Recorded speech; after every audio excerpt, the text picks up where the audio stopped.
everyone. Welcome back to the Record Lab podcast. My name is Nathan. I'm a songwriter, music producer, and audio engineer from Toronto, Canada. Today, we are here at Secret Weapon Sound. This is a studio in downtown Toronto. Honestly, just taking a look at the space, the vibe is great. If you're a producer or artist looking to record somewhere, I definitely recommend checking them out. Today, we are joined by a very special guest. He is a record producer also here in Toronto. He's worked with a lot of different artists that I think are super cool, some being Pitbull, Rihanna, Phoebe Dobson, Christina Aguilera. He's worked with a lot of different labels here as well, including Sony, Warner, Atlantic Records, Universal. He got his start by songwriting and producing and slowly transitioned more into the business side of things, working on things like artist development, artist management, marketing, all sorts of stuff. Without further ado, I'd like to welcome Andre Kaden Black to the Record Lab podcast.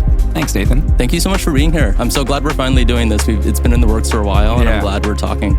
I've been really excited to come on here and chat with you, for sure. So thanks for having me. This is such a beautiful space, and the vibes are high today. So it's good. Why don't you kind of give us a rundown of like how you got into music and the background and like how you got started? Sure. I'll kind of give you the Coles notes just because it's been a long journey. Yeah. I mean, it started I was really, really young. I knew what I wanted to do at a super young age.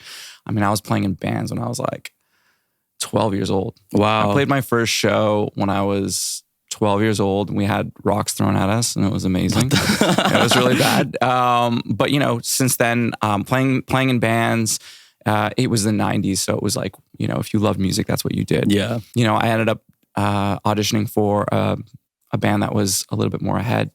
And I ended up making that band. That band gained major management. That band also, you know, got a booking agent, and we ended up signing a big record deal in 2001. And then that band split, and then I started another band.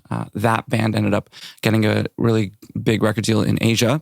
So we spent a few years there just touring with other artists, and it was great. Got to play some massive shows there. Some crazy stories about Asia. Came back, and then I started playing for Phoebe Dobson when I got back, and that was really fun, and getting more into a session player kind of space. Did that for about a year.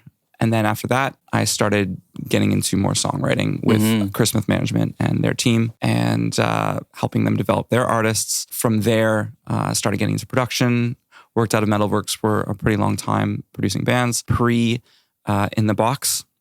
So, you know, moving forward, ended up doing a lot of songwriting, traveling a lot for work, and, you know, started managing an artist pre-COVID with some heavy hitter managers and learned a lot. And then since then, I've written a book on mental health in the music industry.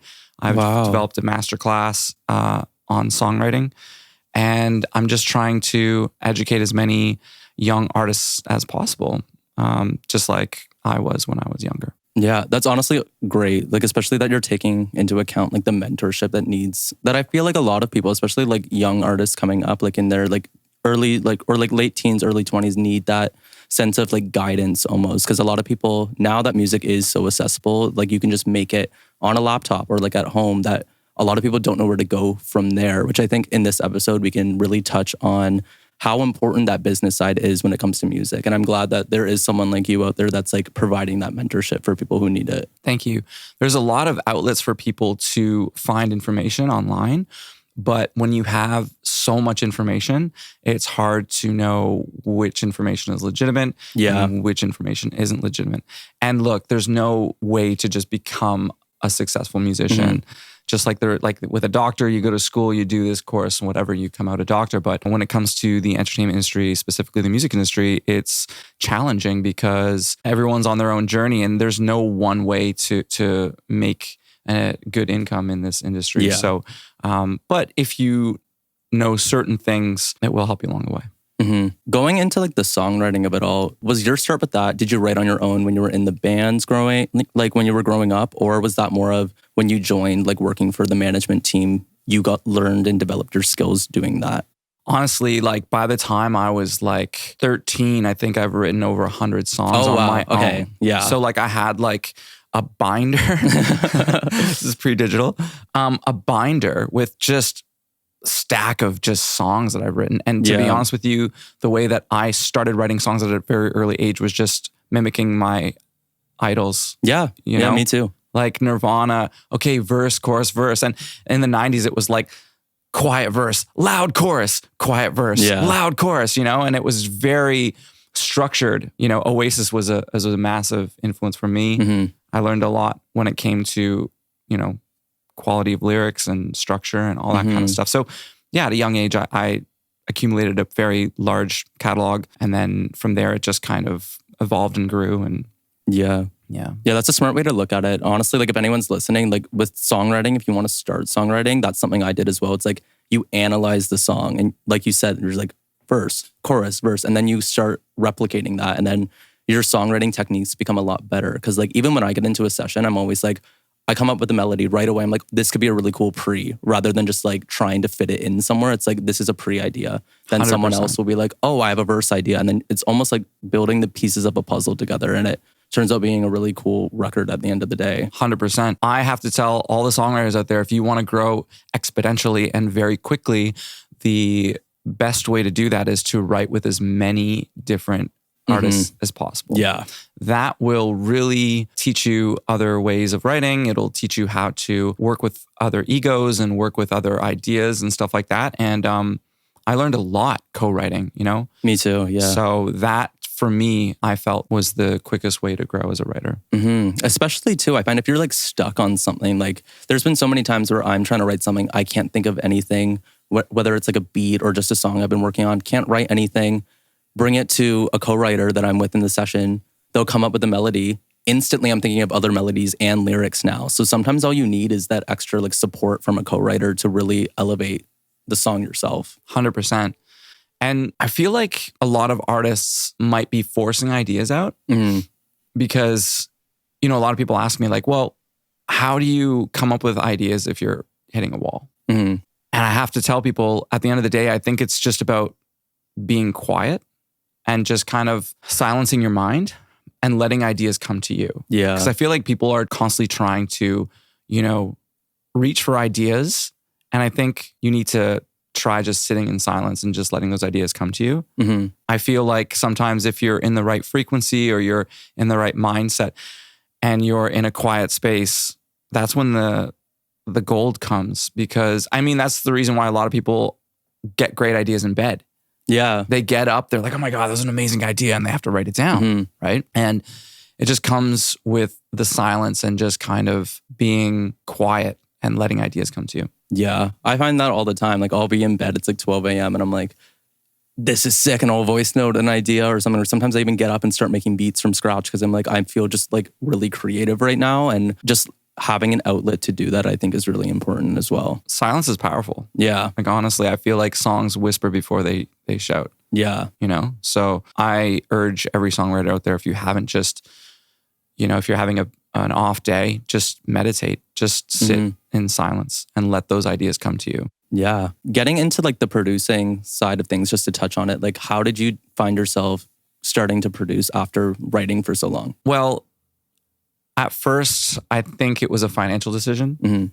So songwriting was becoming very challenging to earn an income because most of it is done on spec. Yeah. So we would get asked to write for a major artist and we would submit X amount of songs and then we would have to wait and then we would have notes from those songs and we'd have to fix those songs, submit them back and forth and back and forth and back and forth. And then, a month later, we find out that, it was passed on or they're going to try with another artist. And in order to get paid from songwriting, a lot of the time is you have to wait for your song to get placed and then, all that kind of stuff. So I needed to generate more income. So I decided to start recording artists and producing them and developing them. Yeah. So you said you did a lot of that like outside of the box too before the digital era came in. Like, can you give us an idea of like what type of instruments you used or like any of that stuff? Well, I remember working with one of my first producers in my first band. His name was Chris Wardman and he did like Tragically Hip and he worked on like Big Wreck and he worked on a bunch of stuff, like bigger Canadian acts in the 90s. And I remember working with this producer for the first time and it just blew my mind watching him work. Yeah. The layers and the textures and things that you would never think.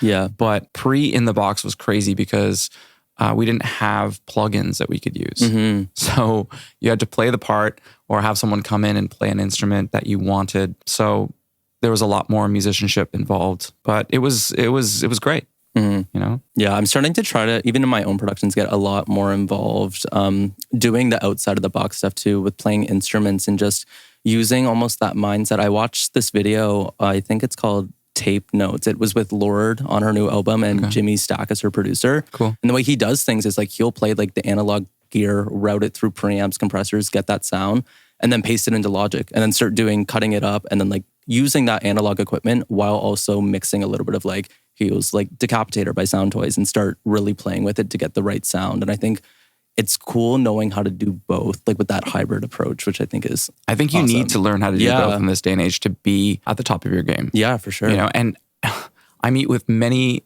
beat makers and producers and artists, and most of them don't know how to play instruments, not even one.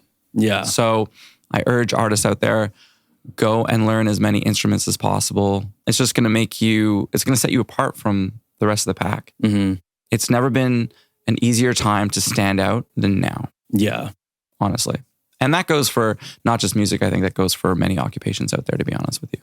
Yeah. Just to like touch up on some of the credits that you've worked on for writing, can you kind of, I know you've worked on a song for Pitbull before. Can you kind of explain that process and what the song was? I was in an amazing writing team with another artist named Frankie White and the bass player from a band called Our Lady Peace, Duncan Coots. He's a legend, taught me a lot. And, you know, through his connections, we were able to work with Sony ATV, and they sent us a bunch of ideas from Pitbull. And it was cool. Like, they would send us instrumentals and we would top line over those instrumentals and send them back and then get feedback and then tweak and so on and so forth. So it was surreal. Yeah, it was learning how to deal with a label's feedback is different than learning how to work with, say, an artist's feedback. Yeah, for sure. So, you know, I did work with Chris Smith Management prior and got notes from their team. But again, just like working with many different artists, it's important to work with many different companies and labels as well to see how they work, just so you get a better understanding of how the industry works from a songwriting perspective. Yeah. And what was the name of the record, the Pitbull record? I don't remember. Oh.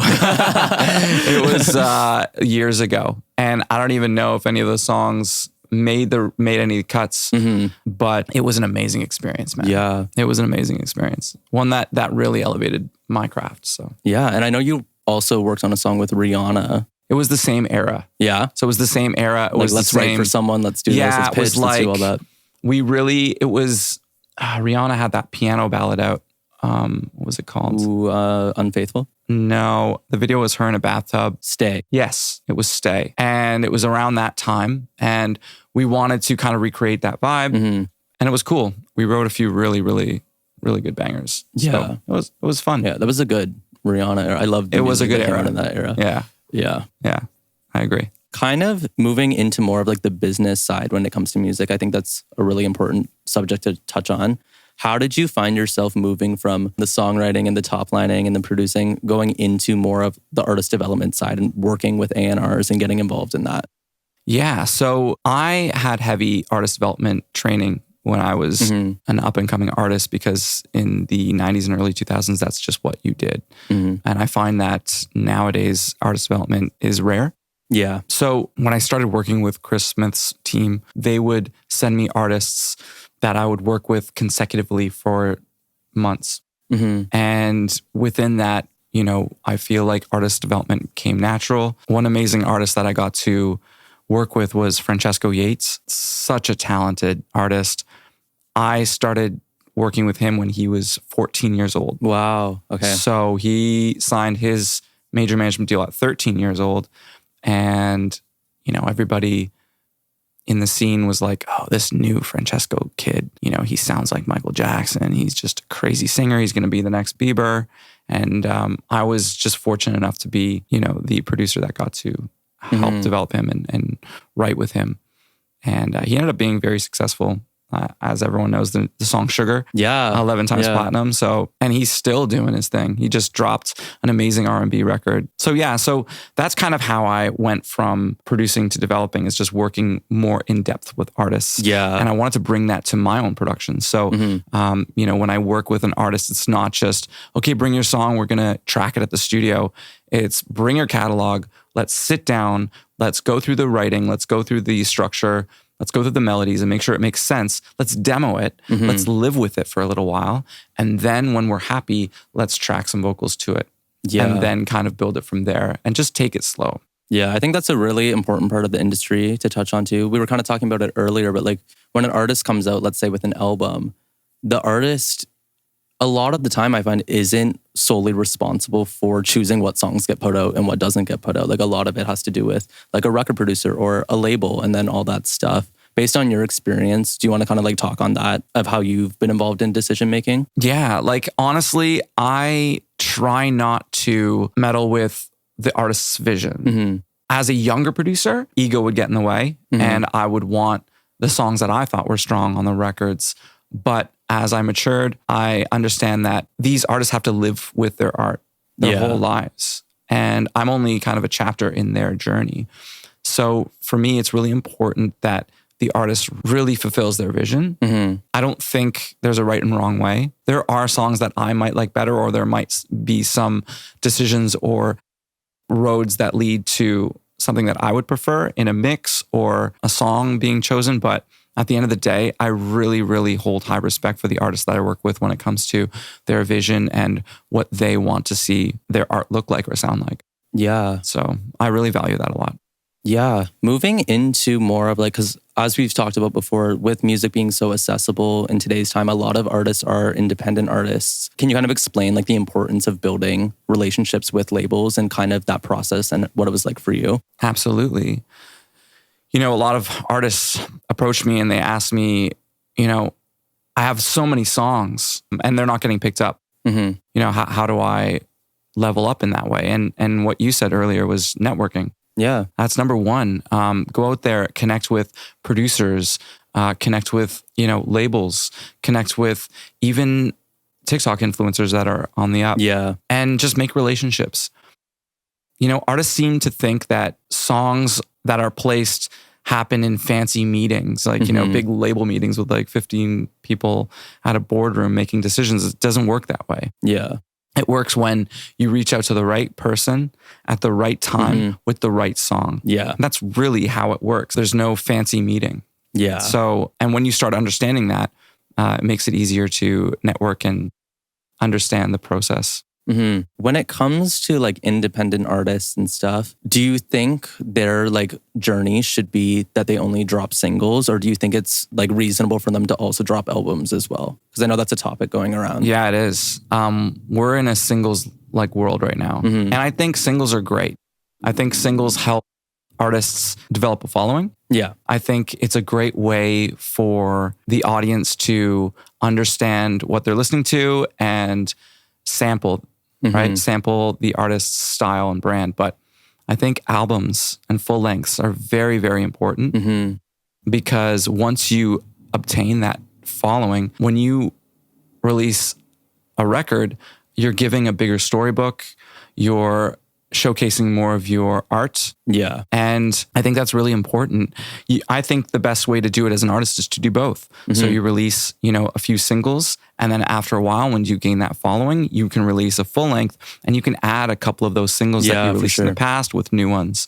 And singles keep artists interested, but albums is when you develop diehard fans that really understand your art. Yeah, because I find albums it's like it's storybook that you're telling. And if you're dropping singles, especially if they're all kind of like about the same thing and like the same theme in that fits really well in an album, and it helps it like back to that, like putting the pieces of the puzzle together. Like it really helps make something that's really strong and a strong record. I agree 100%. So I hope that there's a counterculture clash, and I hope that, albums become a thing again, because I grew up with CDs and I loved getting home and just sitting down for 45 minutes and going through every song and reading the liner notes and reading the lyrics and really having an intimate relationship with a record. Yeah. Because I find even like my Spotify playlist right now, like I'm looking at them and I'm like, 6 of these songs are from the same album, but they're just all like on there. And it's like picking, because I like how they fit cohesively together. And I find a lot of the time producers or artists are really smart with how they choose what order each song goes into. And then they flow into each other super nice. And it's just really like pleasing to the ear when it does that. 100%.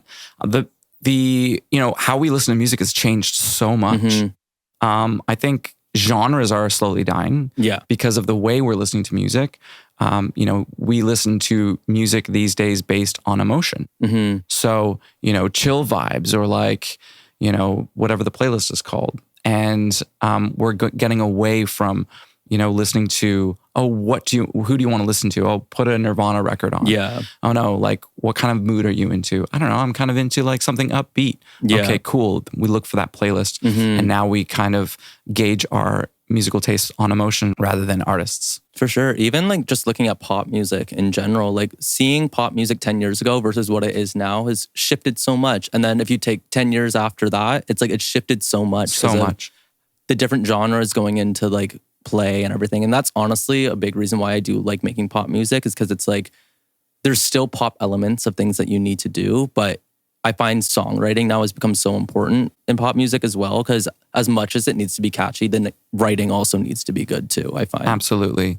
And I feel like that's, a lot of pop artists out there, I think that's where they're faltering is the writing. I think a lot of artists actually these days, do you think when you listen to music, do you feel like songs have become stronger, or do you think they've stayed the same?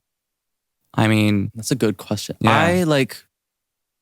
In terms of songwriting, I think it depends on the artist, but I think it has become stronger, but there needs to be a good balance of songwriting and production. Like I think both need to go hand in hand, or else it's like one just sounds like you're just like speaking about everything literally that's happening. It's like right now I'm in the studio and I'm talking on the microphone. Like it's like so specific that it's like, and I think Phineas, Billie Eilish's producer, did a video on this. It's like you need to find a good balance of both without it being super, super specific, that so it's relatable to the listener and relatable to someone who's listening. I agree. But at the same time, now that you've said that, like looking back at music, like I always think of music from like 2016, or it's like bangers are just coming out of that time. And it's like the writing was super good because the production was also like top tier, super good as well. And I think it's about finding that balance to make it right. I agree. I also think artists these days are so preoccupied with other things. Yeah. I think songwriting has taken a backseat a little bit. And you don't have gateways like labels. Yeah. Saying, yo, that song isn't good enough, go back to the drawing board. You have entrepreneurs that are artists that are releasing, what they feel is strong enough or what they can afford. A lot of artists aren't able to go to Nashville and write with a ton of writers or travel to obtain some sort of a catalog.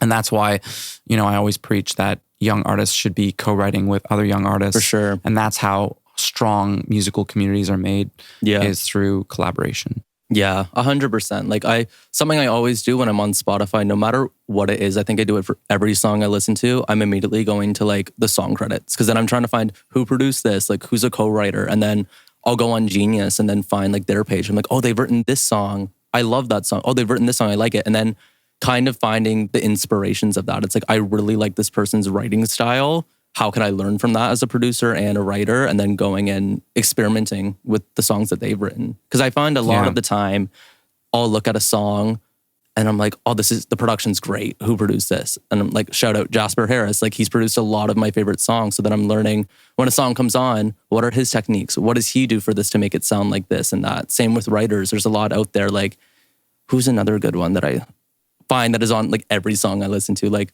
Omar Fetty, he's done a bunch of stuff too. Like he's sick. And then when you go through his credits, it's like, what do all of these songs have in common together? That's amazing. That's good research on your part, by the way. But I do have a PSA for artists and songwriters out there. List your credits.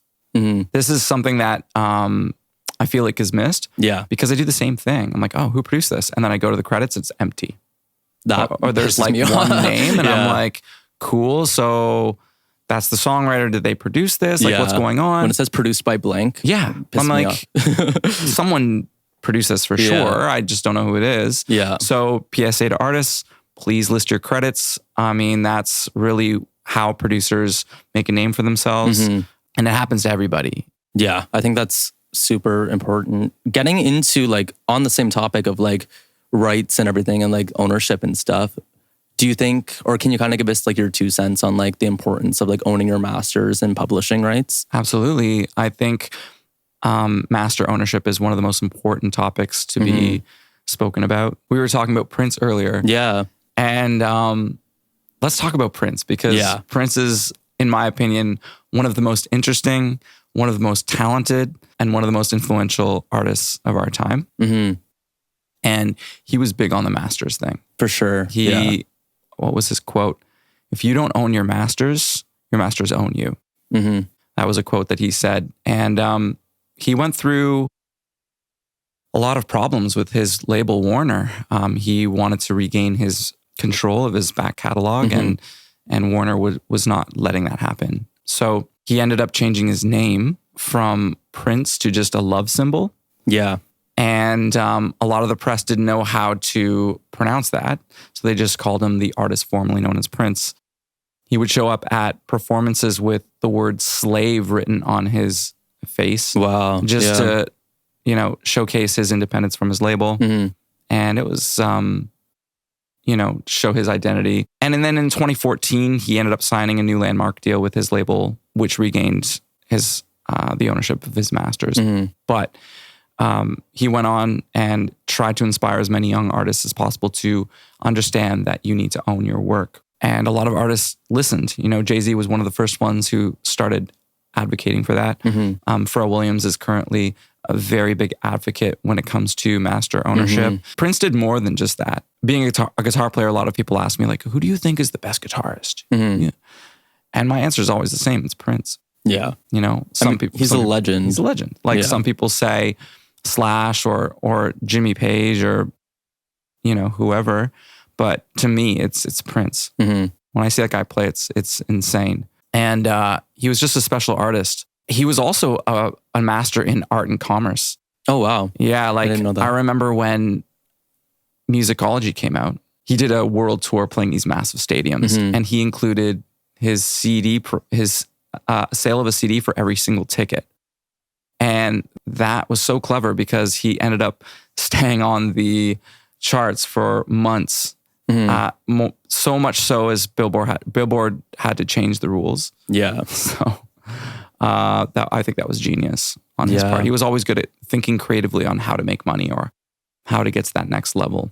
So. And it's interesting too that you're saying, because he was really vocal about this too. He wasn't like quiet about it or anything. And he's a legend now and everyone knows his name. But because I hear a lot of the time, like in the industry, sometimes it's like when artists will speak up against their label publicly, then they'll get dropped and then they'll get blackballed from working from another label. But in his example, like he's a legend that everyone knows his name, everyone knows his songs. And I think it's really cool to stand up for what you believe in too. I agree. And he also had the power to do so. Yeah. A lot of these young artists, they just don't have, like he could have left his label and went to another one. Yeah. He was a powerhouse. Yeah. So, yeah. Touching like on the masters situation too, I know, because you hear about it all the time, especially with artists now, like the whole like Taylor Swift debacle with like the masters and doing all the re-recordings and stuff. I think that's inspiring a lot of other artists too to realize, to rethink their label deals as well and be like, are my rights fair? Are they equal? Should I have ownership over this? Should I have ownership over that? Exactly. I mean, at the end of the day, recording a record isn't as expensive as it used to be.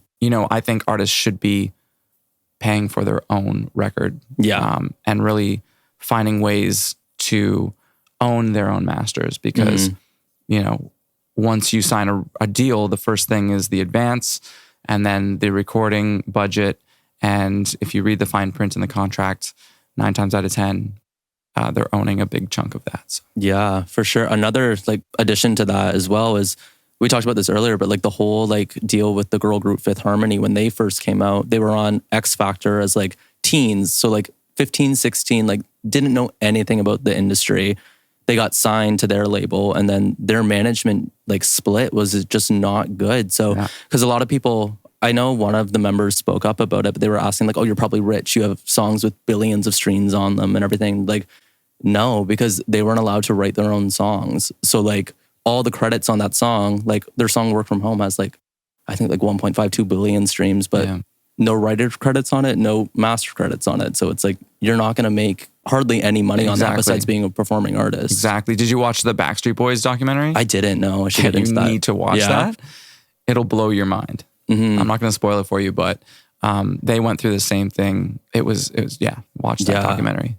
Yeah, I find it like, I don't know if it's a common theme, but just like with bands in general, because you are dealing with more than just like one singular person. It's like now you're splitting it up between all members of the band where it gets challenging. It gets messy, yeah.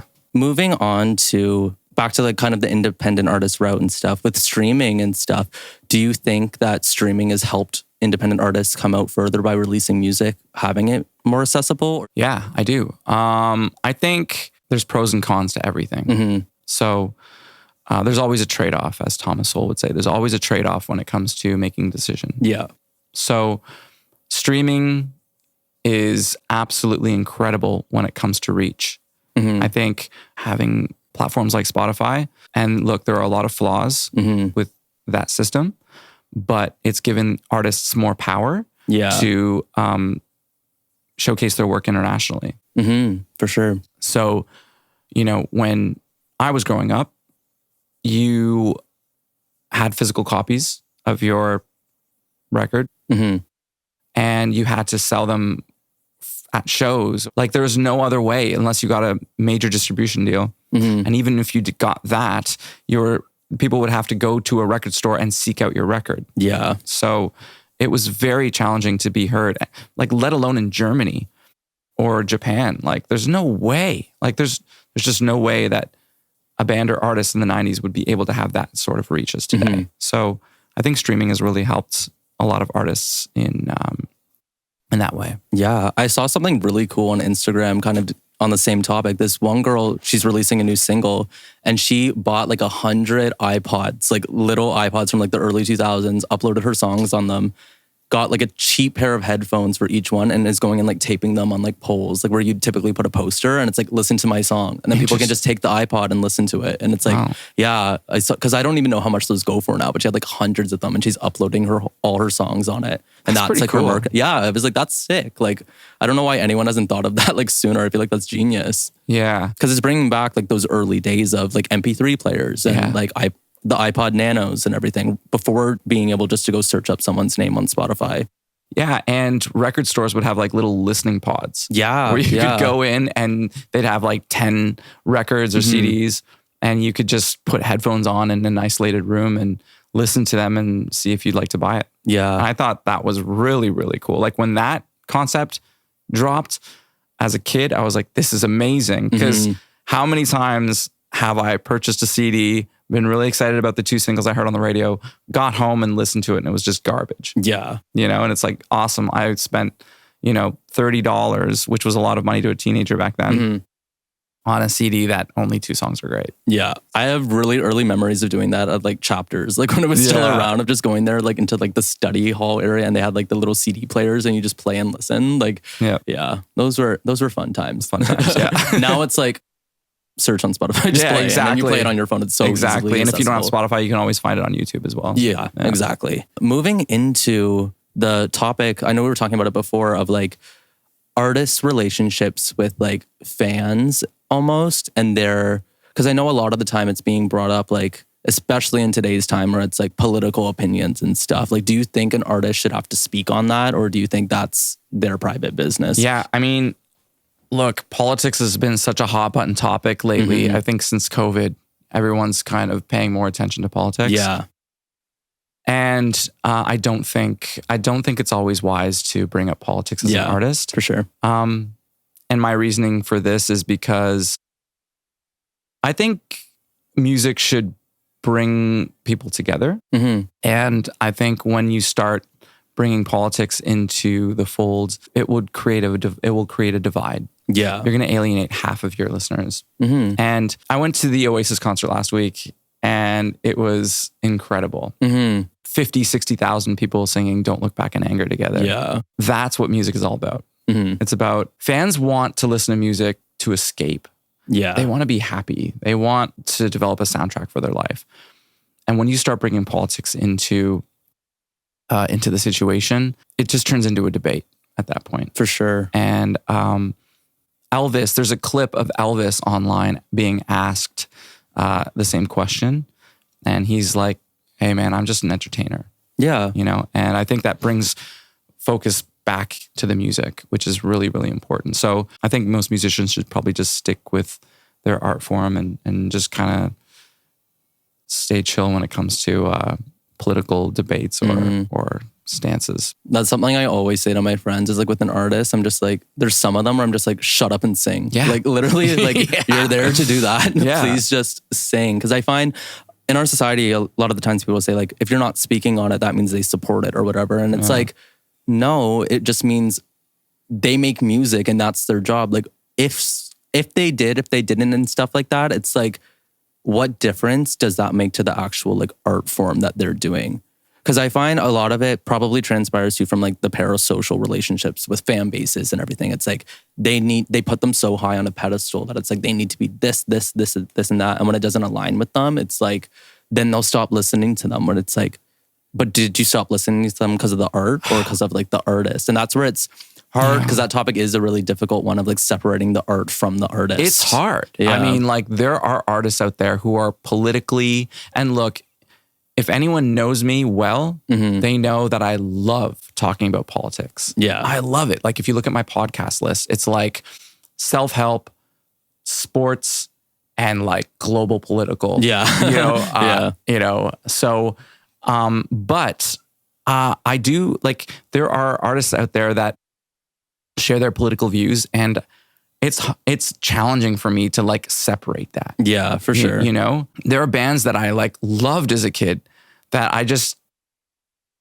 can't listen to them anymore because of the things that they would say or what they would do. And I'm just like, Yeah. Like there's, I won't name the name of the album I'm going to say, but it's like, I'm listening to it right now and I'm just listening to the songwriting of it all. And like the girl's an amazing songwriter, but as I'm listening to it, I'm like, you kind of sound like an awful person. Yeah. Like the thing she's talking about, I'm like, this song's a banger, but like you sound terrible. I'm like, this is not good. But it's that thing again. It's like, that's her story that she's sharing. Is the music great? Yeah. And everything. So it's like, it's separating that personality from the actual performer and just fully diving into the lyrics and the production and the overall record as a whole. Yeah, like art is art. I mean, if it's making you feel that way, it's still doing its job.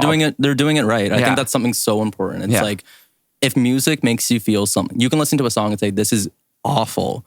It did its job because it made you feel terrible. It made you not like it. But what if you listen to a band as a young kid and you love their stuff, and then as an older adult, you start to learn what they stand for and find that it's all hypocritical or you disagree. Like, so again, it's like bringing politics into music. I just don't think it's the smartest thing. I totally agree with you on that. Yeah.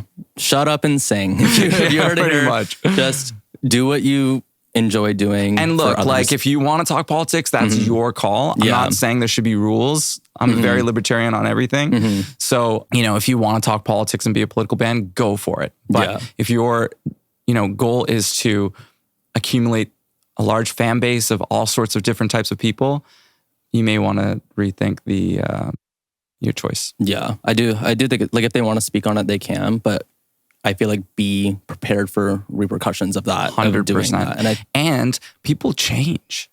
Like if I sang about my political views in 2017 and 2018 and then listen back in 2026, man, I'm a different person. I have different beliefs.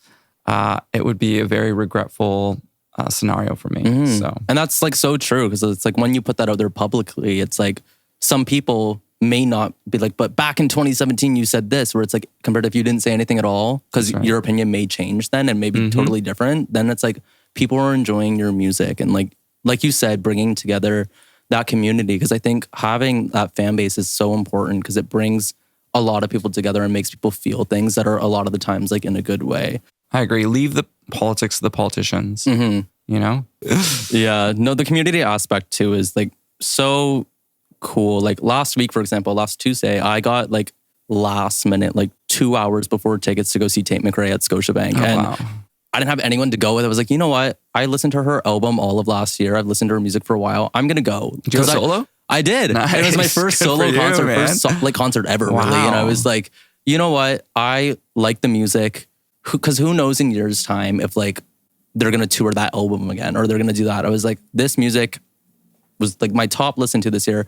I'm just going to go. And I went by myself. I got like a good seat. And then I just like the concert started and just like being in that community of everyone singing the same songs and just like, it was so nice. And then the concert ended and I left and it was great. Like, and that was was a great your time. Memory. That was your personal memory. Yeah. So yeah. And it's just cool how music really does bring people together. Going to like a sold out arena where everyone's yelling the same lyrics and everything. I think it's super cool. I agree. 100%. Yeah.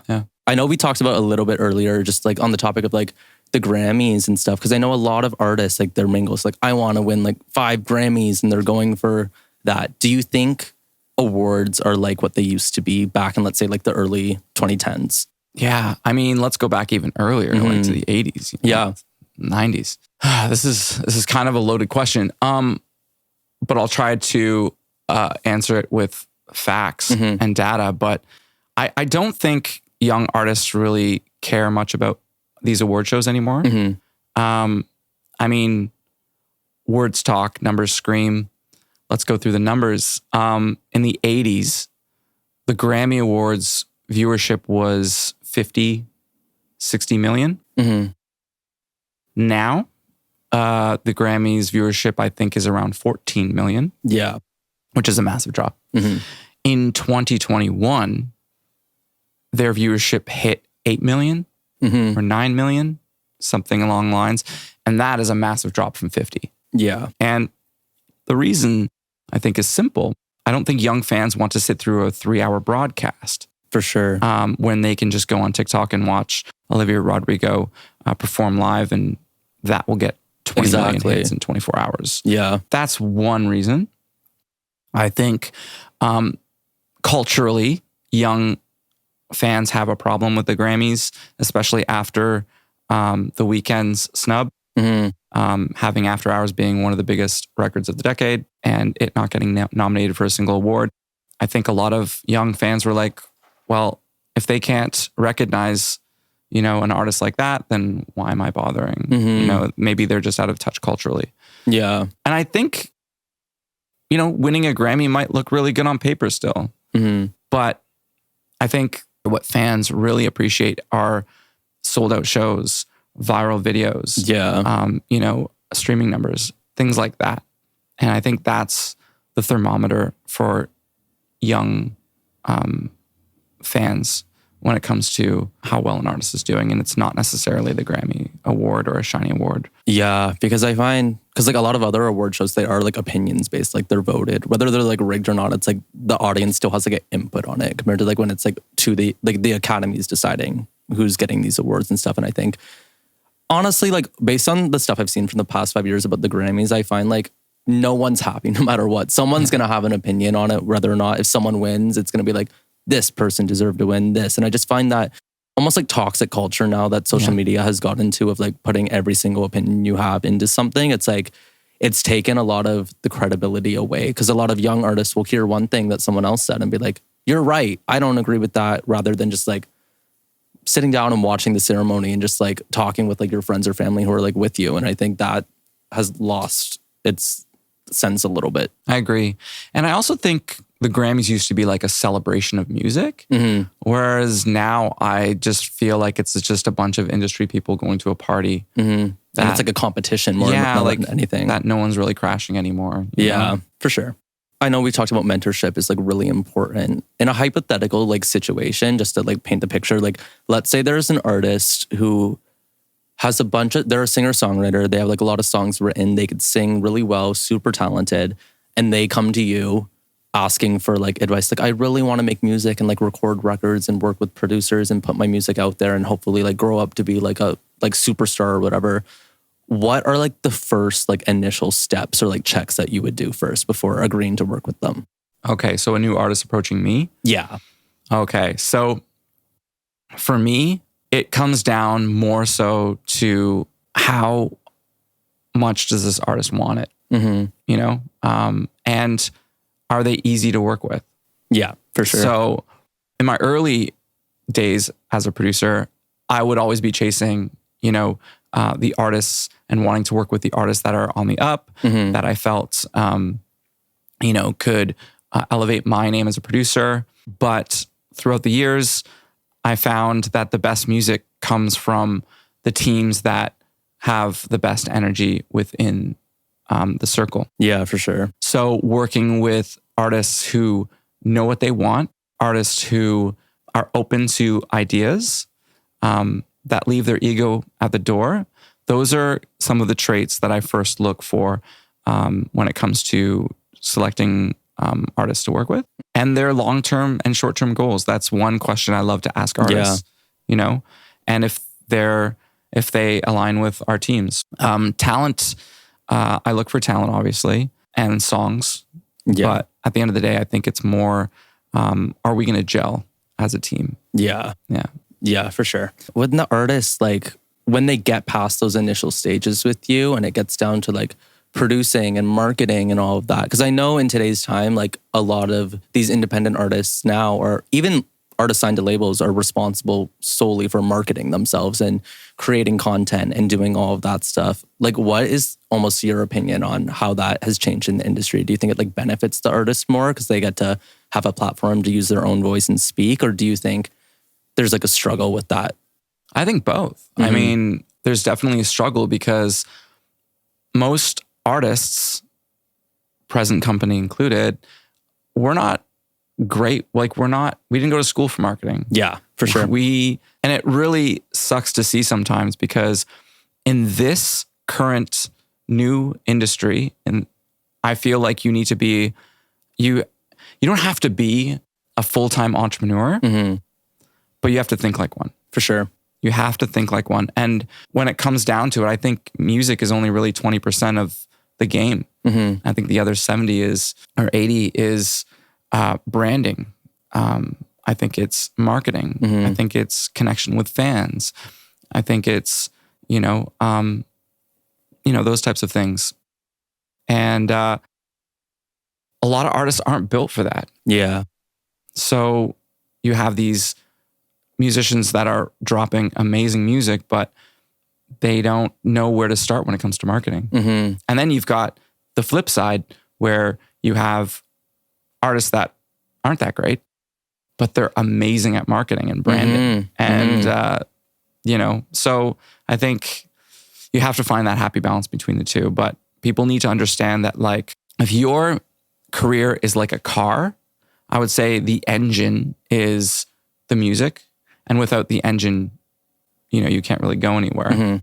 But I think everything else, the marketing, the branding, your visuals, I think that is like the steering wheel, the fuel, and the tires. So without both of those, I just don't think having a career in the industry will work. Yeah. I really feel bad for artists, but at the same time, you have to keep up with the changing tides of the industry. And it's changing very, very quickly. Yeah, for sure. Because I find like there's a lot of artists like back then, like in like, let's say the early 2000s or the 90s and stuff, it's like their marketing was like handled by like their A&Rs and everything. Like, you're going to do this interview, you're going to do this, we're going to do this commercial, this and that. Compared to now, it's like, we need you to make 5 videos for this week. We need you to do this thing, go on live on this day, do another thing like that. And like, that's solely like in the artist's hands now. Like there's no one there like helping them like film or doing anything. It's like they're putting the sole responsibility on them, which in cases, like you said, it works good and bad, because then it's like the artist has their own voice. They can post what they want to and do this and that. But then at the same time, there's some artists who are like, I don't have enough support to do this. I don't know what to talk about. Like, why should I do this? Exactly. Like, it's like that one meme. It's like, can you picture, Kurt Cobain on TikTok? Like, but saturation is a real thing. There are so many artists out there. So, trying to cut through is challenging. For sure. Yeah. But it's possible, Yeah.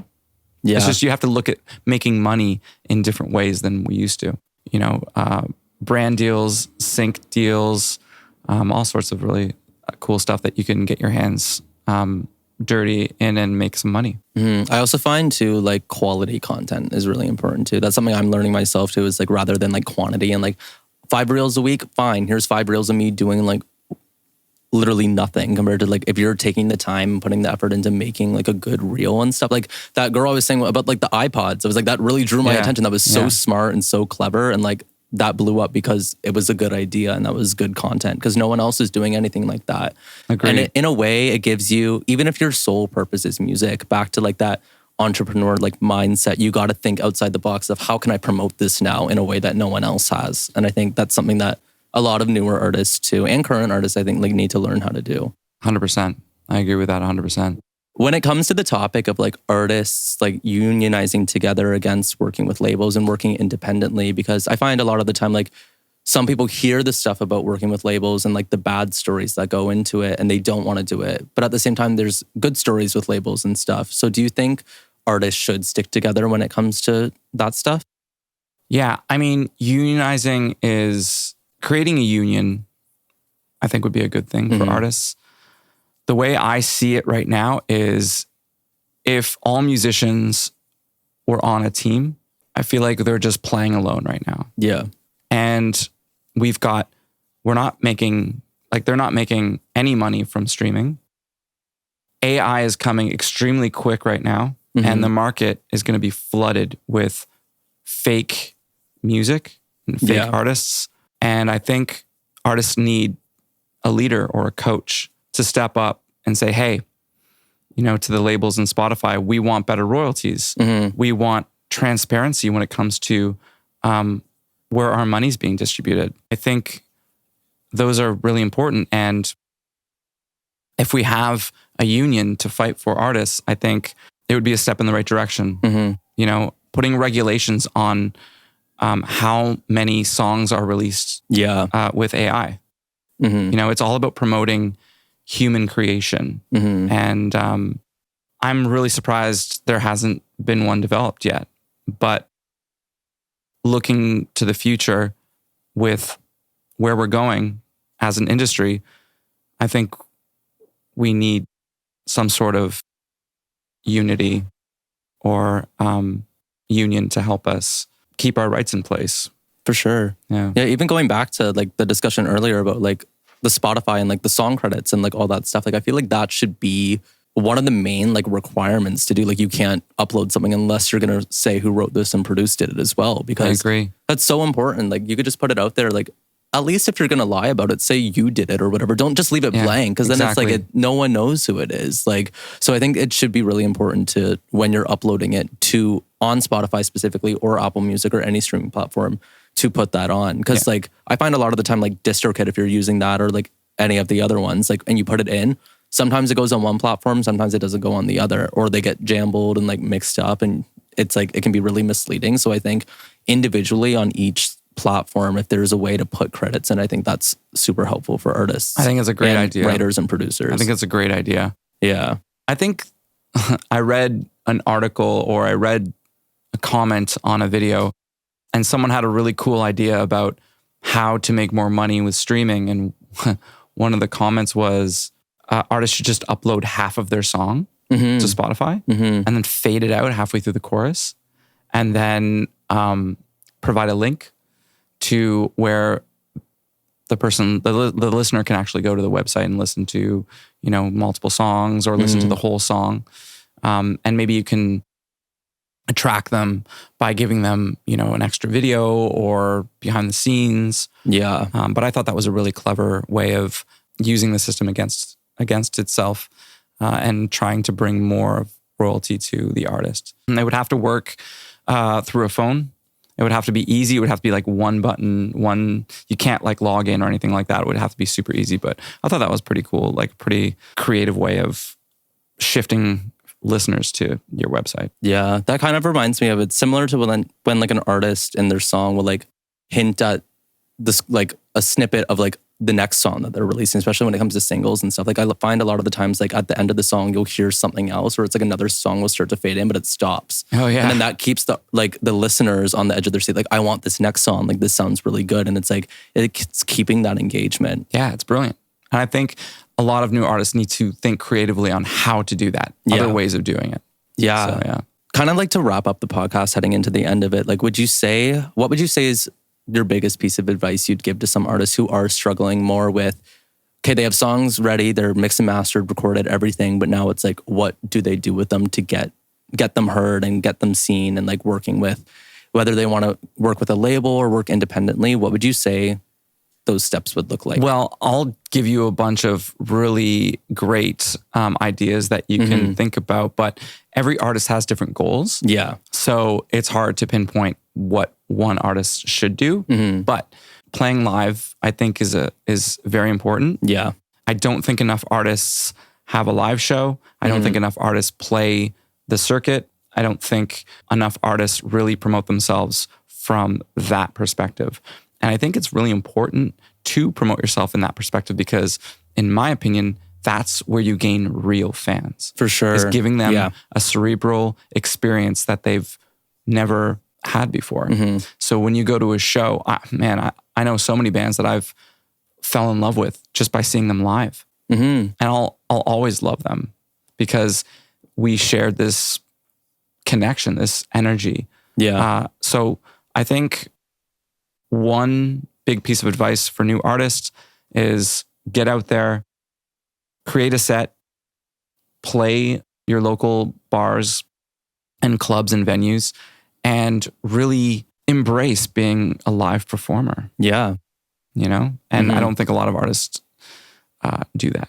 Yeah. So that's one thing. Going back to the networking, I think is extremely important. For sure. Not enough artists are going to conferences, are going to meet people. And look, a lot of artists can be introverts, but if you are an artist who is an introvert, then work with someone who isn't, who is comfortable, who can represent you, and go to these conferences and speak to these people. So networking, I think, is a big deal. And a lot of it has to do with just being online and posting. Music is really only worth something if it's listened to. So when I see artists on Instagram that have like 15 posts, I'm just like, this is free advertising for you. Yeah. Why aren't you using it? So again, if you're an introvert, have someone help you with your online presence. Yeah. Because I think that's really important. God, there's just so many things, that artists can do to improve themselves that I see on a daily basis. One of them is learning instruments, like we were speaking about earlier. Yeah, for sure. Even as a producer, earlier in the podcast, you were talking about wanting to learn more instruments and actually play them instead of just using Splice or a plugin. Yeah. And I'm so thankful, honestly, because I grew up playing piano and then in my teens, learned guitar and stuff. And just having those basic principles helps me produce so much better. Whether if I'm clicking in drum tracks or whatever, it's just having the basic theory and basic knowledge, which I find it's really accessible. You can go on YouTube and easily learn about scales and music theory and all of that and slowly start learning more of how to play real instruments, because that's going to help you so much when it comes down the line. Even when I'm working with MIDI or working with digital VSTs, I'm my music theory knowledge, I'm oh, this is in E flat major. I need to move it up this many semitones to get to this. And then here we go. And then using that hybrid, like I said, of using the theory side, but also the digital side to really get what I need. I agree.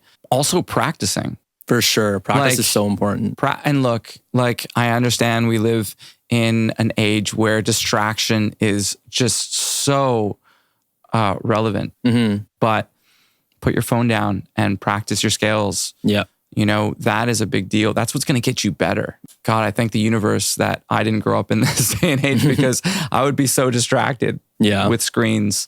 Practice is really important when it comes to being an artist. Yeah. And being the best you can possibly be. For sure. Even touching on what we were talking about earlier about having that spark of creativity. There's so many times where I've woken up being I feel super creative, inspired. I go and make something, putting the whole beat together, play it back at the end. I'm this is bad. I'm not going to do anything with it. Yeah. But by doing all of that, I'm learning that next time, if it is a really good idea, I have this workflow that I've practiced so many times that I'm good at building and putting things together. And then when it does work, I'm that's perfect. Yeah. Or if you go into a session with an artist and they're I want to make a song like this. And cool, let me start producing it. Because you practice making so many songs in the past or so many beats, you can just go into it and have the mindset that you need to be like, okay, I'm going to do my drums first, do this. Okay, now I'm going to add my bass in, transpose by this. And like having that practice and that workflow is super important. And that's just from like a producer standpoint, like from a songwriting, like the more you sit down with the guitar and like write and sing and do anything that you need to, whether if the song is good or bad, you're still practicing like your vocabulary. You're still practicing writing top lining and writing melodies and doing all that stuff. And I think the more you practice, like there's nothing wrong with practicing too much. I agree. think. I also think a lot of artists need to understand that this is a business. Mm-hmm. And just like any other business, you need to invest in yourself. For sure. And we're not talking about practicing, or we're talking about all these things, but I think financially, For sure. I think people really understand that this is not a poor man's game. Yeah. Like, you need a budget, Mm-hmm. you know? So if you're serious about becoming an artist, you need to work your ass off Mm-hmm. and save your money and invest in yourself. Mm-hmm. You know, I work with a lot of artists, and some of them are fortunate enough to have families who are supporting them financially. Yeah. And some aren't. Some get, they apply for Factor. Mm-hmm. And for any Americans listening, that is a government program where you apply for government grants, and if a board decides you're worthy enough, they'll grant you that money to record. But process can be lengthy. Yeah, that's So what I've heard. don't depend on grants. Mm-hmm. You know, when I started, and nothing's changed since the 90s. Like, we had to go into big studios and hire producers the same way. But I worked 3 or 4 jobs growing up in my younger years just to fund records. Mm-hmm. And I understood the importance of investment. So I think a lot of young artists get shocked when they hear how much it costs to work with A-list producers. And it is expensive, but you're going to get a lot of education out of it. Yeah. And you're going to probably release some pretty amazing music. So again, investing in yourself financially is really, really important. Just to touch on that, like, I think a year ago in September, I went to LA because I wanted to experience the music scene there and do everything. And I was spending money renting out studios and doing stuff. But the amount of things that I learned by doing that, it's like, I would never not do it again. Like, I would love to go back there and work on stuff. And it's taking that money, whether it's like financially or honestly, like if you just put money into what you're doing, it's going to pay off in the long run, especially as an artist. Like, you may not be able to financially do it at the moment, but like it's always an investment. You're always going to learn something from it. Even if you don't come up with a song at the end of the day, it's like, oh, but I got to feel what it was like going into a studio using this gear. This went wrong during it. I learned how to troubleshoot this. Like, there's always something to take away from investing in yourself, I find. Absolutely. I remember working with another artist as a solo artist, or another producer as a solo artist. Mm-hmm. I saved all this money up just to do 3 songs. Yeah. Ton of money. I worked my ass off at shitty jobs. And I was so nervous of bringing songs to this producer because he had so many accolades that it made me write better songs. Yeah, for sure. Like, I came to the table, I came correct. Like, I was just like, all right, I wrote these 15 songs this month because I knew I was meeting up with you. And you just level up when you work with people who are who have been to the well already, you know? And that's a really important thing as well. I want to say is a lot of young artists, because their budgets are so small, they end up working with teams that haven't accomplished what they want to accomplish. Yeah. And look, I think it's great when you're starting out. You should be working with friends and working with bedroom producers or whatever you want to call them. But once you hit a certain plateau, I think it's important to seek teams that have experienced what you want to accomplish. Yeah. You know, I think that's really important. Yeah. Even touching on what you said too about like the business side of things too. Like, you could spend all this money working on, he's a great producer, they're going to make a great song and everything. But then you also have to think about, okay, that's done. You've spent your money on this. How are you going to market it? Exactly. How are you going to do this? How are you going to do that? And like, you got to think about the overall goal of it all, I think. 100%. I mean, there are artists out there that I've seen online speak about this, and most of them, they have said that marketing is actually almost more important than, the music that you're producing. So, yes, marketing budget is very, very important. To get your streaming numbers up, and just to get more eyes on your brand, which will then, translate to bigger opportunities. Maybe you want to play a festival and they check you out and they see that you've got a couple 100,000 plays on your Spotify songs. They're going to be like, okay, there's some fans here. They're doing something right. Your Instagram following, TikTok following, you're doing something right here. So that translates to opportunity. Yeah. And what piece of advice would you give to an artist who wants to start building up a following and like building up their content making and getting better at it to promote their music? Like what would you, obviously it depends on like the artists themselves, but like how would you say you would build that up? Consistency, I think is really important. Not enough artists are consistent enough. I think being authentic online is really, really important. People are attracted to stories. They're attracted to, like, if you look at any big artist, there's always a backstory. Yeah. And I think if you share your story in an authentic way to people, I think that's a good way to start. I think being social on social media is really important. I think going out and supporting other artists and supporting other people that you believe in the community is very important. And that's going to lift you up as well. Going to shows and supporting your local artists and being a part of your local community is a great way to elevate your brand to a point where then you can start looking at a bigger picture. So, start with Toronto. Once you've capitalized Toronto, move on to Ontario. Once you've, made a dent in Ontario, then grow from there. So I think if artists see you supporting them, they're going to support you back, and it builds a stronger community that way. And I've been to a lot of cities where this is lacking. A lot of it has to do with how many venues are around and how much knowledge there is to be shared within the city. But those are my suggestions when it comes to how to get a start in the industry. That's great. I think a lot of people listening will learn something from that and take something away from that. I hope so. Yeah. Well, thank you so much for being on this podcast. Yeah, this was a great episode. I'm really glad. I've never done anything like this before where we're talking about more business sides of things. And I feel like the listeners are going to learn a lot. I learned a lot. And I think, thank you so much for being on here. Yeah, you're welcome. And if anybody wants to follow me, you can follow me at Andre Kaden Black on Instagram, or you can check out my website. And if any artists have any questions or want to shoot me a DM about any problems or challenges they're having, feel free to do so. I'd be happy to hear from you. Yeah. Well, thanks again for being on here. And I hope everyone listening learned something today, and stay tuned for another episode of the Record Lab podcast. Bye, guys.